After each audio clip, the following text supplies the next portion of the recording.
Bihar budget के भाग 2 में अभी मैंने भाग 1 की जानकारी आपको दी कि बजट क्या है, कितने करोड़ का बजट है और विभिन्न विभागों के आवंटित राशि और उससे संबंधित कुछ महत्वपूर्ण जानकारी दिया।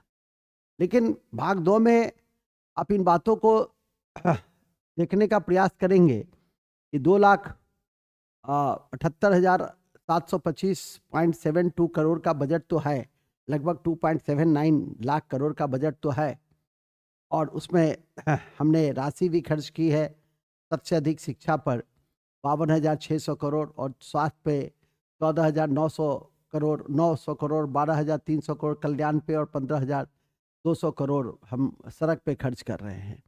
प्रदेश में 20 लाख युवाओं को रोजगार का लक्ष्य रखा गया है। पिछली बार के बजट से 16,840 करोड़ रुपए की अधिक की बजट है और योजनाबद्ध की व्यय की राशि लगभग 200 करोड़ रुपए की है। तो ये तो ध्यान रखना है, लेकिन यह भी ध्यान रखना है कि इस बजट में जो हमारा घाटा है और पैसा कहाँ से आता है और कहाँ जाता है, इन सबको भी थोड़ा-सा फ़ोकस में करके रखना चाहिए। अभी जस्ट आपको जानकारी दी गई है कि वित्त मंत्री सम्राट चौधरी ने इस बजट को प्रस्तुत किया, तो ये तो आपको ध्यान में रखना ही चाहिए और बजट में जो 8 महत्वपूर्ण बिंदु हैं, उसमें विशेषकर शिक्षा, स्वास्थ्य और महिला कल्याण और ग्रामीण विकास, नौकरी, रोजगार, समाज कल्याण इत्यादि को केंद्रित रखा गया है।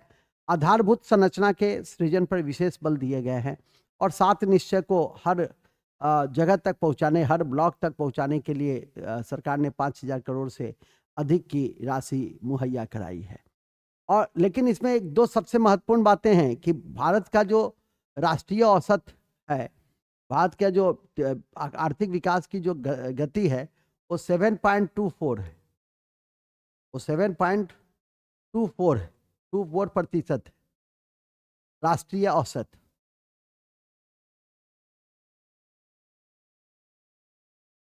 लेकिन बिहार का सबसे तेज है, बिहार का सबसे तेज है, लगभग 10.64% और वैश्विक स्तर पे देखेंगे तो 3% के आसपास, वैश्विक स्तर पर 3% के आसपास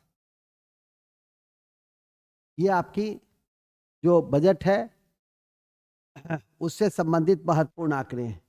तो ये सबसे पहले याद रखने का प्रयास करिए और यह भी ध्यान रखिए कि बजट में जो वित्तीय संतुलन है, वित्तीय प्रबंधन और समावेशी विकास, इस पर भी फोकस किए गए हैं। ये 8 प्राथमिकता है सरकार की, नियुक्ति, रोजगार से लेकर और पर्यावरण संरक्षण एवं हरित विकास।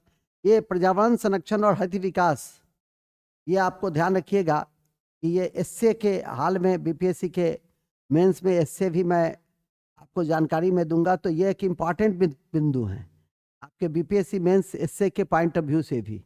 महिला सशक्तिकरण अभी कुछ दिन पहले जो बीपीएससी की परीक्षा संपन्न हुई उसमें ही पूछा था, तो जो ध्यान रखेंगे। बिहार के विकास की गति सबसे अधिक है, तो या इसे आप देख सकते हैं कि हम लोग 10.464, तो ये काफ़ी इंपॉर्टेंट है और दूसरे स्थान पे आसाम है और तीसरे स्थान पे दिल्ली है। तो इस पे बिहार के बाद आसाम, असम और दिल्ली विकास दर के दृष्टि से सबसे तेज। तो ये भी एक इम्पॉर्टेंट पॉइंट है जिसको ध्यान में रखना है। परीक्षा के दृष्टि से ऐसे बिंदु आपके लिए काफ़ी उपयोगी, काफ़ी मायने रखते हैं, तो नज़र रखेंगे। रोजगार पर विशेष बल है, 20 लाख रोजगार की व्यवस्था सरकार करेगी। जैसा कि सरकार ने कहा है, आवंटन योजना मध्य प्रतिशत जो है वो शिक्षा विभाग में 22% है, ग्रामीण विकास में 13% है और 8% सामाजिक कल्याण में है, ग्रामीण कार्य में 7.41 है। तो ये जो है आपका ये आवंटन योजना का है, मतलब शिक्षा पर विशेष बल है। 18% आवंटन है, 22% योजना पर खर्च है। तो इन सब बिंदुओं को ध्यान में करके रखेंगे तो आपके लिए बेहतर होगा। इसके अलावा गरीबी उन्मूलन को इस बार के बजट में विशेष लक्ष्य दिया गया है। 2,79,000 करोड़ की जो ये बजट है, उसमें विकासात्मक मद में हमने कुल बजट का 63.4% हमने व्यय करने का लक्ष्य रखा है, 1.77 लाख करोड़। तो ये एक इम्पॉर्टेंट है क्योंकि आप लोग जानते हैं कि बिहार में जो गरीबी है, हालांकि 2015 से 21 की तुलना यदि की जाए तो 25 करोड़ लोग गरीबी रेखा से बाहर है। प्रदेश की गरीबी दर 18.13 अंकों में गिरावट दर्ज की गई, जो पूरे देश में सबसे अधिक है। फिर भी बिहार में गरीबी की प्रतिशत सबसे अधिक है, जिसको ध्यान में रखने की आवश्यकता है। तो इसीलिए सरकार ने जो उच्च आर्थिक विकास का लक्ष्य है उसको रखा है, और जो विकासात्मक कार्य हैं उस पर अधिक राशि खर्च की जाएगी। इसी कड़ी में चतुर्थ कृषि रोड मैप के तहत जो उत्पादकता है उस पर उसके विकास पर बल दिया जा रहा है। महिला सहित बच्चों के कुपोषण को दूर करने पर बल है, और उसमें गिरावट के चिन्ह भी देखे जा रहे हैं। तो इस तरह से इन बिंदुओं को देखने का प्रयास करेंगे। तो महिला सशक्तिकरण, कृषि का विकास, अधोसंरचना के विकास से गरीबी की दर में कमी हो सकती है। तो ये एक इम्पॉर्टेंट पॉइंट्स हैं जो अभी आपने देखा। विभागवार वार्षिक स्कीम देखा तो सबसे अधिक शिक्षा विभाग का ही, उसके बाद ग्रामीण विकास का है। नेक्स्ट, कृषि विभाग 2.8, जल संसाधन 3.2। तो ऐसे छोटे छोटे विभाग भी हैं। इसी कड़ी में राजकोषीय घाटा की जब हम बात करें, क्योंकि बजट की ऑलरेडी कक्षा में दे चुका हूं, तो जब राजकोषीय घाटा की बात जब मैं करूं तो आप देखेंगे 2024-25 की तुलना में राजकोषीय घाटा राज्य घरेलू उत्पाद के अनुपात में 2.98% है। तो ये बहुत इंपॉर्टेंट है, जिसको आप ध्यान में रखेंगे। ये अनुमान है, जबकि 2022-23 में वास्तविक था 5.97। तो इसे भी ध्यान रख सकते हैं।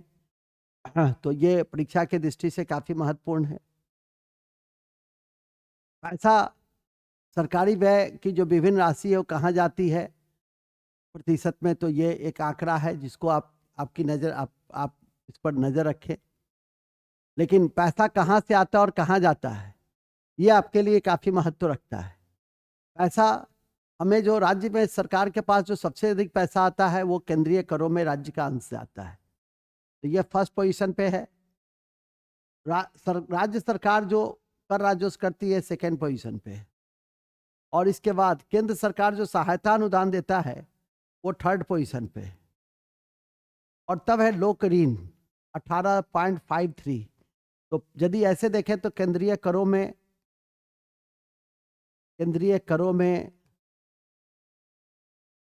में राज्य का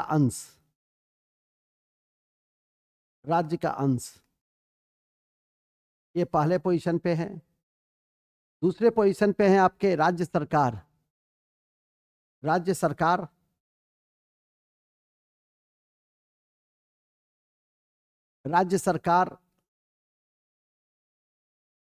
का कर राजस्व।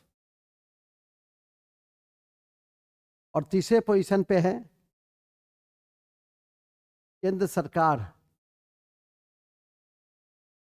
से सहायता अनुदान।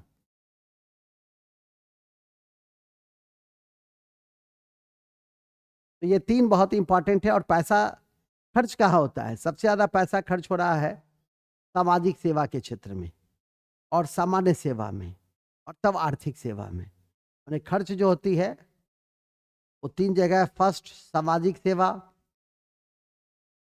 सेवा लगभग 39%। दूसरा खर्च है सामान्य सेवा लगभग 30%। और तीसरा है आर्थिक सेवा लगभग 22.68%। तो इतना हमें खर्च करना पड़ता है। हम पब्लिक ऋण 8.03% देते हैं। तो ये सबको थोड़ा सा ध्यान रखिएगा। ये इंपॉर्टेंट डाटा है, ये VBI है, इसको किसी भी स्थिति में भूलना नहीं है। यहाँ से प्रश्न पूछे भी जाते हैं। 11.34 लाख महिला को साक्षर बनाने का लक्ष्य रखा गया है इस बार के बजट के आलोक में, जो एक इम्पॉर्टेंट पॉइंट्स हैं, याद रख सकते हैं। युवा शक्ति से बिहार की प्रगति को साधने के लिए शिक्षा, रोजगार, स्वरोजगार को बढ़ावा देने के लिए और गुणवत्तापूर्ण शिक्षा पे बल है। अभी मॉडर्न लैब IIT पटना के सहयोग से बनाए जाएंगे। इसकी चर्चा भी अभी थोड़ी देर पहले मैंने किया है। बजट में सबसे ज़्यादा आवंटन शिक्षा को ही दिया गया है। और साथ ही जो स्कीम वगैरह है उसमें भी हम शिक्षा पे ही फोकस कर रहे हैं, जो युवा शक्ति से ही भविष्य की युवा शक्ति से ही संबंधित होगा। तो इन सब चीज़ों को थोड़ा सा ध्यान करके रखेंगे। शिक्षा के क्षेत्र में हम क्रेडिट कार्ड योजना दे रहे हैं और उसके विकास में, बच्चों के विकास में या युवाओं के विकास में जो आधारभूत संरचना है उस पर भी हम फोकस कर रहे हैं। केंद्र सरकार भी इस दिशा में प्रयास कर रही है। तो जैसा कि इस आर्टिकल्स के माध्यम से आप समझ सकते हैं, पहली बार खेल विभाग को 183 करोड़ रुपया मिला। 150 करोड़ रुपया योजना बजट के लिए मिला। राजगीर में राज्य का पहला अंतर्राष्ट्रीय स्टेडियम बनाया जाएगा, खेल एकेडमी बनाए जाएंगे। तो ये काफ़ी महत्वपूर्ण है परीक्षा के दृष्टि से। साथ ही पूरे देश में छठा ऐसा राज्य है कि राजगीर में खेल विश्वविद्यालय और खेल एकेडमी बन रहा है। तो ये एक इम्पॉर्टेंट आंकड़ा है जिसको याद रखें। तो अभी बताया ही गया था 2024-25 के जो आवंटन है कहाँ सबसे ज़्यादा, तो ये इन सब पे परिचर्चा हो चुकी है। हर साल नई टेक्नोलॉजी से प्रशिक्षित होंगे 60,000 युवा, जिसमें जो मुख्य बिंदु हैं वो मॉडर्न लैब आईआईटी पटना के सहयोग से। तो ये इन चीज़ों को थोड़ा सा ध्यान करके रखना है, ठीक है कि नहीं। और एक आईआईएम की भी स्थापना की जा रही है गया में, तो भी युवा शक्ति से ही संबंधित है। तो ये काफ़ी इम्पॉर्टेंट है। हमने अभी एक विकासात्मक और गैर विकासात्मक व्यय का एक चार्ट के माध्यम से भी आपको बताने की कोशिश की है। तो ये एक इम्पॉर्टेंट पॉइंट से जो विकासात्मक व्यय है वो 1,76,000 करोड़ और जो गैर विकासात्मक व्यय है वो लगभग 1,01,859 करोड़ रुपए हैं। तो इसको थोड़ा सा ध्यान रख सकते हैं। राज्य के 94 शहर में मास्टर प्लान बनाए जा रहे हैं।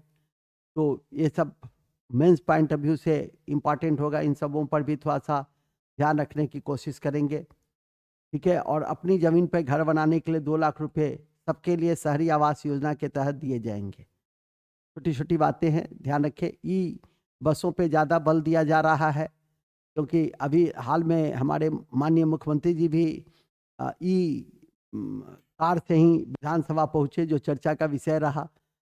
तो फेमा योजना पर हम लोग फोकस कर रहे हैं। पर्यटकों के लिए सत्कार केंद्र सीता जन्मस्थली का विकास किया जाएगा। तो ये एक इम्पॉर्टेंट पॉइंट्स हैं, ठीक है। मैंने पर्यटन पर, इको टूरिज्म पर इत्यादि पे विशेष बल दिए जा रहे हैं। 5 स्टार होटल्स वगैरह पर विशेष, एक भी बिहार में 5 स्टार होटल्स नहीं है, इस पे बल दिए जाएंगे। 11 जिलों में केमोथेरेपी केंद्र खोले जा रहे हैं और इसमें टाटा मेमोरियल पटना, टाटा मेमोरियल मुंबई और भाभा एटॉमिक रिसर्च सेंटर इत्यादि के सहयोग से यह संचालित किए जाएंगे। तो ये सभी इम्पॉर्टेंट है, ये तो ऑलरेडी दिखा चुके हैं। अल्पसंख्यक वर्ग के छात्र छात्राओं को निःशुल्क कोचिंग की व्यवस्था की जाएगी और 2800 पैक्सों में कॉमन सर्विस सेंटर की स्थापना की जाएगी। ये सब छोटे छोटे तथ्य हैं जिस पर नज़र रखेंगे। विशेष लगभग सारी बातें बताई जा चुकी है। एक सोलर एनर्जी से संबंधित महत्वपूर्ण बिंदु थे जिसकी जानकारी दी गई। कजरा लखीसराय में जो सोलर प्लांट्स हैं उसकी नींव रखी जाएगी। 1810 करोड़ रुपए की लागत से बैटरी स्टोरेज प्रणाली के साथ साथ 185 मेगावाट क्षमता की केंद्र स्थापित किए जा रहे हैं। और ग्रीन एनर्जी राजगीर, बोधगया और पटना में हम परंपरागत ऊर्जा के स्थान पर उसको दे रहे हैं। रोजगार सीजन पे बल है, ये सब तो है ही। तो मोटे तौर पे ये सारी बातें आपकी परीक्षा के दृष्टि से महत्वपूर्ण थी। इन्हीं शब्दों के साथ हम आज के इस कक्षा की पीटी पॉइंट ऑफ व्यू से समाप्ति की मैं घोषणा करता हूं। जय हिंद, जय Bharat. Thank you very much. 1-2 बार जरूर देख लीजिएगा जिससे कि आखिरी आपके पास अच्छे तरीके से दिमाग में एडजस्ट कर सकें। बहुत बहुत धन्यवाद।